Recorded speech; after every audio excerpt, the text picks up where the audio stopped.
এই বাংলাদেশের সংখ্যাগরিষ্ঠ মুসলমানরা সবচেয়ে বেশি বৈষম্যের শিকার হয়েছে, সবচেয়ে বেশি জুলুমের শিকার হয়েছে, সবচেয়ে বেশি অত্যাচারের শিকার হয়েছে।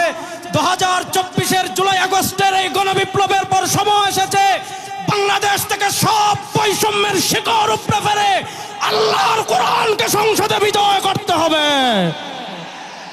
আমরা পরিষ্কার ভাষায় বলছি, গত 52 বছর থেকে আমাদের উপর ভারতের যে আধিপত্যবাদ ছিল, জুলাই আগস্টের গণবিপ্লবে ভারতের আধিপত্যবাদকে পরাজিত করতে যারা নেতৃত্ব দিয়েছেন তাদের অন্যতম হলেন আমাদের নেতা পীর সাহেব চরমনাই।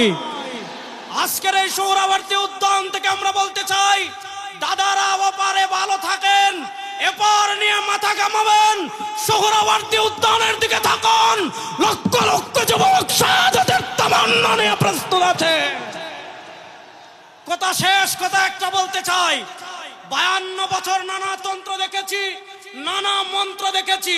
চুরি বন্ধ হয়েছে, খুন বন্ধ হয়েছে, চাঁদাবাজি বন্ধ হয়েছে। এবার আমার নেতা পীর সাহেব চরমনাইয়ের নেতৃত্বে বাংলার সংসদে আল্লাহর কোরআনের আইন বাস্তবায়ন করার জন্য আমরা রক্ত দেওয়ার জন্য প্রস্তুত আছি। না নয়, আর কোন তন্ত্রমন্ত্র দেখতে চাই না।